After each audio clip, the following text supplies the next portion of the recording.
స్థానిక సంస్థల ఎన్నికల్లో ముగ్గురు పిల్లల నిబంధనపై స్పష్టతనివ్వలేదు ఎన్నికల కమిషన్. గతంలో ముగ్గురు పిల్లలుంటే స్థానిక ఎన్నికల్లో పోటీకి అనర్హులుగా ప్రకటించింది ఈసీ.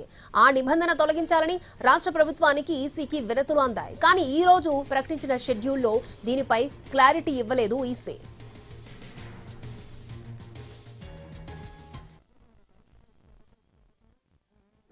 ఉదయం ఎలక్షన్ నోటీసు అన్నది 9వ తేదీ నుంచి మొదలవుతుంది. ఆ రోజు నుంచి నామినేషన్స్ వేయవచ్చును. అయితే ఇది దఫాల వారీగా ఉన్నాయి కాబట్టి మొదట ఎంపీటీసీ అండ్ జెడ్పీటీసీ స్థానాలకు, పిదప గ్రామ పంచాయతీలు అలాగే వార్డు స్థానాలకు ఉన్నటువంటి వేకెన్సీస్కి ఈ ఎన్నికలు అనేవి నిర్వహింపబడతాయి.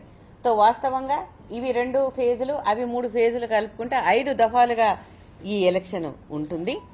ఒక్కొక్క ఫేజు 15 రోజుల్లో ముగుస్తుంది. అనగా 9వ రోజున నామినేషన్కి ఎలక్షన్ నోటీస్ ఇచ్చింది. మీకు డేట్ ఆఫ్ పోల్ 23గా చూడవచ్చును. అదేవిధంగా 13వ తేదీ సెకండ్ ఫేజ్ జెడ్పీటీసీ ఎంపీటీసీలకు ఏదైతే ఉందో వాటికి డేట్ ఆఫ్ పోల్ 27గా చూసుకోవచ్చును. గ్రామ పంచాయతీలకు వచ్చేస్తే ఫస్ట్ ఫేజు 17th ఫ్రైడే రోజున మొదలు పెడితే వారికి డేట్ ఆఫ్ పోలు 31వ తేదీ. అదే రోజున మీకు అందరికీ తెలుసు రిజల్ట్స్ కూడా డిక్లేర్ అవుతాయి.